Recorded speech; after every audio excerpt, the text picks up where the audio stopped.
The tickets page in LoadCall is one of the most important pages because it has all of the driver entered information for the loads that they've completed. So in this page, you have a list of all the tickets sorted by the most recently being unloaded showing up at the top, with the ability to see the ticket number, the status of the ticket, ship and unload dates, pickup drop-off locations, the purchaser, and the ability to gain access to some more information here. So we're going to cover the view in a different video because it opens up a large window with a lot of information in there, so you can see everything about the ticket, but we'll cover that in a different video. Some of the other options in here are the ability to download tickets. This will actually download a PDF of the ticket. If I open it up, you can see the kind of a printed view of the ticket with the driver measurements and timestamps and information like that, similar to a printed run ticket, but kind of on a larger 8.5 by 11 type format. There are different formats of these that may depend on your organization settings if you want to download different variants of that. And then the ability to delete the ticket. So if I want to delete a ticket that's, it's not a valid ticket, we don't want to be billing out customers for it, I can click on delete. It's going to make me confirm and give a reason. I'm going to say, this is just a test, we're going to undo it. But when I go to delete a ticket, if it has barrels on it or the other primary cargo measurement, tons, gallons, things like that, it will say, hey, this has this many loaded barrels or whatever. To continue deleting this ticket, please enter that exact number of barrels. And the easiest way to do that is kind of just to, copy and paste it. But after I delete a ticket, you'll see that it's grayed out and has a line through it. It still shows up in the list. It's never really gone from the system. There's no way to completely get rid of them.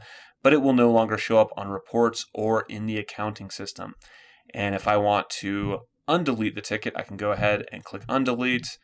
And it's pretty easy to do. So if it's accidentally done, which is kind of hard to do with all the steps you have to go through, but if you do need to undelete something that was erroneously deleted, pretty easy to do. But yeah, that's the first part of the ticket page. And in the next segment, we'll talk about some of these other options up here at the top.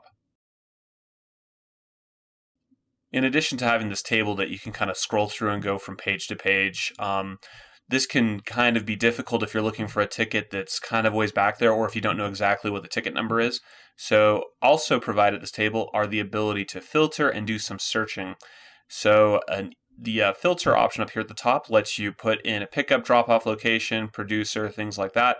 So if we wanted to start putting in some of this information, let's say we want to look up tickets by Bravo Energy Corps that had the specific drop-off location of Red Cliff. Let's do pickup location, Red Cliff, I think. The Red Cliff facility. Then you can see that we are now limiting this table down, and there's only 11 results at this point. So we found all of the tickets that have been run for this specific set of circumstances. So if you don't know exactly a ticket number or anything like that, but you know the facilities or other information, you can kind of quickly go in, put in that filtering information, and find those specific tickets that meet that criteria and find the one that you're looking for. However, if you do, I'm going to just kind of close these out. If you do know the exact ticket number, it becomes quite a bit easier to do a search. So I can come into here, I can search by a variety of fields, ticket number, BOL, PO number, etc.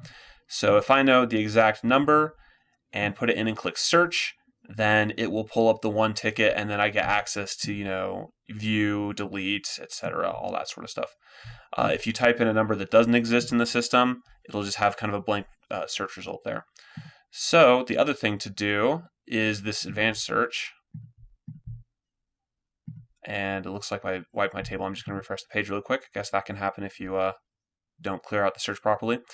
But the other tool in here is the advanced search, which has a lot more characteristics of it. So this is similar to the filter, but kind of a little bit more able to hone in on date ranges, where the filter will show, if you have a bunch that are, they use the same facilities and things, they will all show up on the search results. But if you have a specific date range, then the advanced search is a great way to go about that. So if I, once again, pull up Red Cliff and click search, I see I have my two search results that took 0.36 seconds with the ability to download or open up and view the ticket window and etc. there.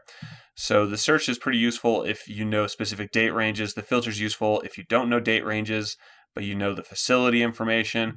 And then search is great if you know an exact ID number.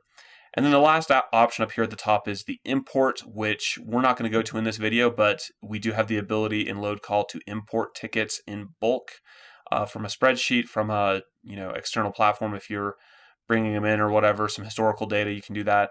We'll cover that in a video specific to the import page, but that is a pretty streamlined process that you gain access to from this main tickets page. But yeah, that's the ticket table page within LoadCall.